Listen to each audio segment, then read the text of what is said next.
military officer, and you've just received a chilling message on social media. 4 of your soldiers have been taken, and if demands are not met in the next 10 minutes, they will be executed. All you have to go on is this grainy photo, and you don't have the time to figure out if 4 of your soldiers are in fact missing. What's your first move? If I may be so bold, your first move is to contact somebody like me and my team. I am by training an applied mathematician and computer scientist, and I know that seems like a very strange first call at a moment like this. But I've spent the last 30 years developing technologies to analyze and authenticate digital images and digital videos. Along the way, we've worked with journalists, we've worked with courts, we've worked with governments on a range of cases, from a damning photo of a cheating spouse, gut-wrenching images of child abuse, photographic evidence in a capital murder case, and of course, things that we just can't talk about. Used to be, a case would come across my desk once a month, and then it was once a week. Now, it's almost every day. And the reason for this escalation is a combination of things. 1, generative AI. We now have the ability to create images that are almost indistinguishable from reality.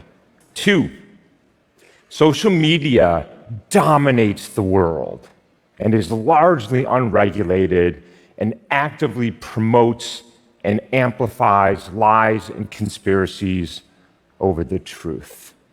And collectively, this means that it is becoming harder and harder to believe anything that we read, see, or hear online. I contend that we are in a global war for truth, with profound consequences for individuals, for institutions, for societies, and for democracies. And I'd like to spend a little time talking today about what my team and I are doing to try to return some of that trust to our online world and, in turn, our offline world. For 200 years, it seemed reasonable to trust photographs. But even in the mid-1800s, turns out the Victorians had a sense of humor. They manipulated images. Or you could alter history. If you fell out of favor with Stalin, for example, you may be airbrushed out of the history books. But then, in the turn of the millennium, with the rise of digital cameras and photo editing software, it became easier and easier to manipulate reality. And now, with generative AI, anybody can create any image of anything, anywhere, at a touch of a button. From 4 soldiers tied up in a basement, to a giraffe trying on a turtleneck sweater.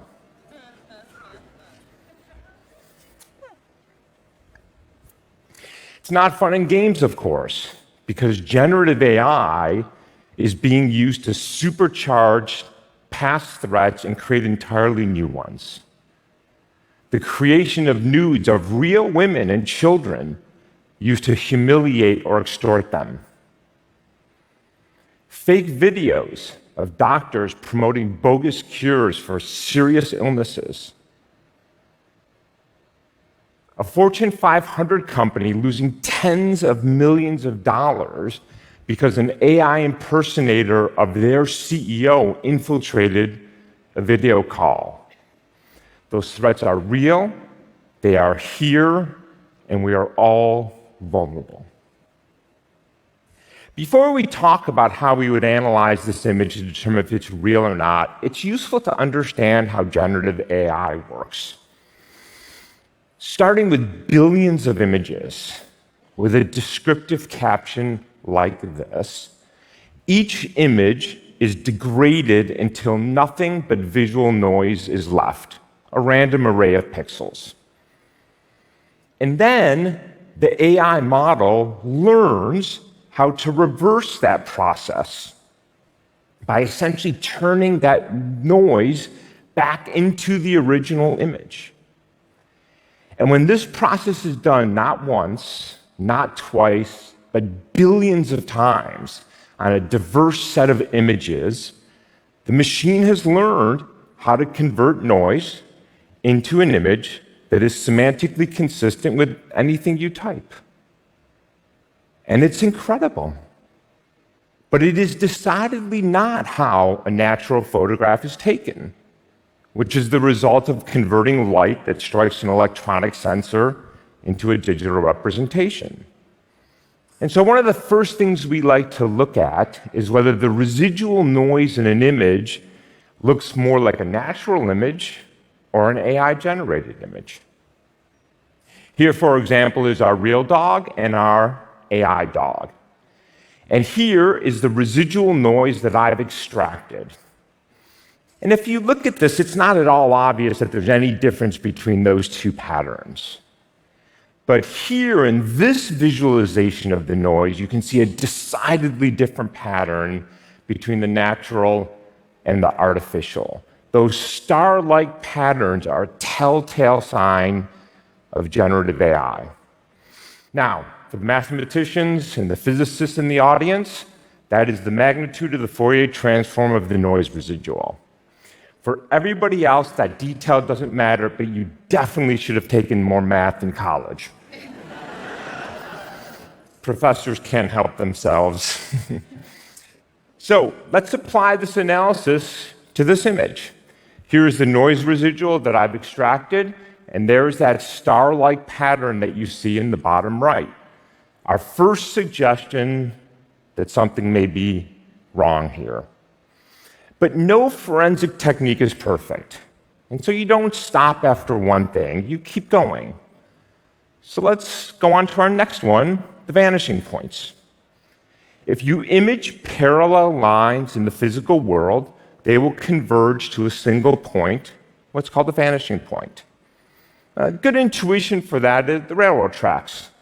When I took this photo, the railroad tracks are obviously parallel, but you can see that they narrow and recede as they recede away from me and intersect at a single vanishing point. This is a phenomenon that artists have known for centuries.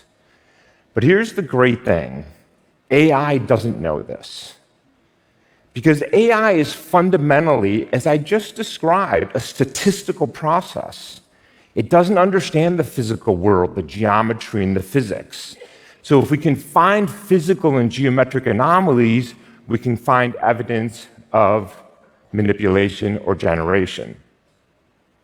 Here in this image, I've annotated 4 parallel lines on the parallel sides of the wall in our basement photo, and you can see a lack of a coherent vanishing point. That suggests a physically implausible scene.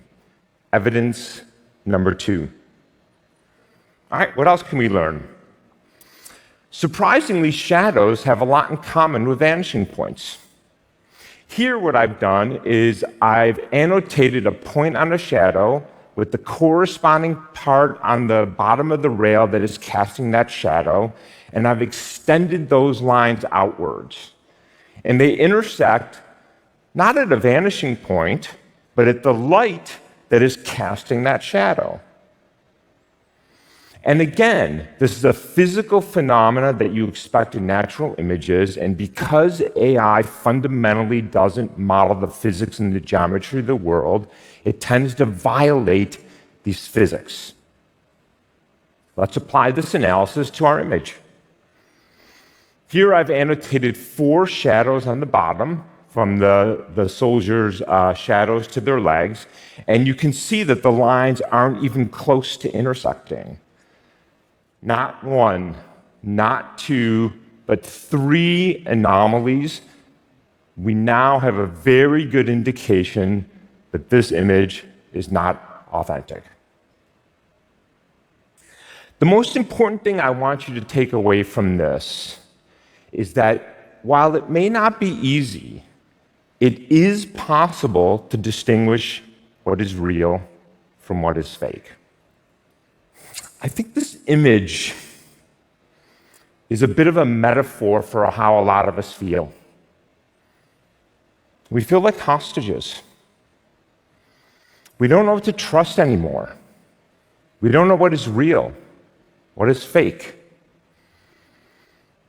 But we don't have to be hostages. We don't have to succumb to the worst human instincts that pollute our online communities. We have agency, and we can affect change. Now, I can't turn you all into digital forensics experts in 10 minutes. But I can leave you with a few thoughts. One, take comfort in knowing that the tools that I've described and that my team and I are developing are being made available to journalists, to institutions, to the courts, to help them tell what's real and fake, which in turn helps you. Two, there is an international standard for so-called content credentials that can authenticate content at the point of creation. As these credentials start to roll out, they will help you, the consumer, figure out what is real and what is fake online. And while they won't solve all of our problems, they will absolutely be part of a larger solution. Three, please understand that social media is not a place to get news and information.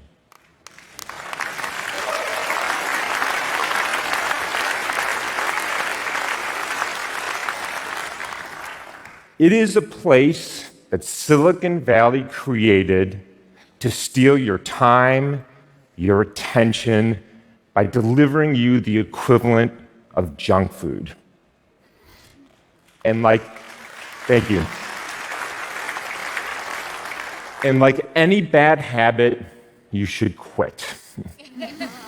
And if you can't quit, at least do not let this be your primary source of information, because it is simply too riddled with lies and conspiracies, and now AI slop to be even close to being reliable. Four, understand that when you share false or misleading information, intentionally or not, you're all part of the problem. Don't be part of the problem. There are serious, smart, hardworking journalists and fact checkers out there who work every day, because I talk to them every day, to sort out the lies from the truths. Take a breath before you share information, and don't deceive your friends and your families and your colleagues and further pollute the online information ecosystem.